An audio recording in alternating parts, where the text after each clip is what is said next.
আসসালামু আলাইকুম প্রিয় দর্শক, আমি ডাক্তার মোহাম্মদ রায়হানুদ্দিন। আজকে যে রোগীটি দেখছেন তিনি মূলত চর্মরোগের সমস্যা নিয়ে এসেছেন। প্রিয় দর্শক, দেখতে পাচ্ছেন যে ওনার সারা শরীর জুড়েই এই ধরনের সমস্যা দেখতে পাচ্ছেন। ওনার মুখটা ফুলে আছে, ওনার মাথার অবস্থা অনেক বেশি খারাপ, পিঠের অবস্থা অনেক বেশি খারাপ, অর্থাৎ সারা শরীরে কিন্তু ওনার চর্মরোগের সমস্যা নিয়ে তিনি দীর্ঘদিন ধরেই কষ্ট পাচ্ছেন। দেখতে পাচ্ছেন মাথার কন্ডিশনটা অনেকটাই খারাপ এবং তিনি সারা শরীরে চুলকানোর যন্ত্রণায় তিনি ঘুমাতে পারেন না রাতে ঠিকভাবে। তিনি এই ধরনের সমস্যা নিয়েই কিন্তু আমার চেম্বারে এসেছেন।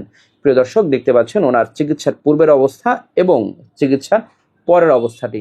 প্রিয় দর্শক, এই মুহূর্তে যে অবস্থাটি আমরা দেখতে পাচ্ছি, ওনার সারা শরীরে মুখটা ফুলে আছে একেবারে, দেখতে পাচ্ছেন খুবই কষ্ট পাচ্ছেন তিনি। এবং আলহামদুলিল্লাহ চিকিৎসার মাত্র 21 দিন পর ওনার যে ফিডব্যাকটি এসেছে সেটি আজকে আপনাদেরকে আমি দেখাচ্ছি।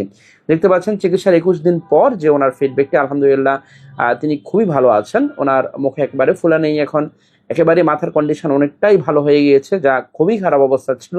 মাথার কন্ডিশন, মাথা থেকে ওনার খোসা উঠতো, চামড়া উঠতো, ওনার ঘায়ের মতো কন্ডিশন কিন্তু ছিল। সেই অবস্থা থেকে আলহামদুলিল্লাহ তিনি এখন অনেকটাই ভালো আছেন। দেখতে পাচ্ছেন ওনার মাথার কন্ডিশনটা কতটা খারাপ ছিল, সে অবস্থা থেকে আলহামদুলিল্লাহ এখন অনেকটাই ভালো আছেন মাত্র 21 দিন চিকিৎসার পর। প্রিয় দর্শক, এই ধরনের সমস্যা নিয়ে যারা ভুগে থাকেন, সঠিক চিকিৎসার মাধ্যমে কিন্তু ভালো ফলাফল পাওয়া সম্ভব। তিনি দীর্ঘদিন ধরেই এই সমস্যা নিয়ে ভুগছিলেন, আলহামদুলিল্লাহ তিনি এখন ভালো আছেন। আপনারা ওনার জন্য দোয়া করবেন, অবশ্যই তিনি যাতে ভালো থাকেন, এবং অবশ্যই আমার জন্য দোয়া করবেন। আপনাদের কাছে দোয়া চাই রুগীটির জন্য এবং আমার জন্য, ইনশাল্লাহ দোয়া করবেন যাতে আমিও ভালোভাবে সেবা দিতে পারি। প্রিয় দর্শক, যারা আমার নিয়মিত ভিডিওগুলো দেখে থাকেন, আপনাদের প্রতি কৃতজ্ঞতা জানাই। দেখছেন ওনার যে কন্ডিশনটি, আলহামদুলিল্লাহ এখন অনেকটাই ভালো আছে, যা নিয়ে তিনি রাতে ঘুমাতেই পারতেন না, এতটাই খারাপ অবস্থা ছিল। আলহামদুলিল্লাহ ওনার চিকিৎসার পূর্বের অবস্থা এবং চিকিৎসার পরের অবস্থাটি আজকে আপনাদেরকে আমি দেখালাম। সকলকে ধন্যবাদ জানিয়ে শেষ করছি।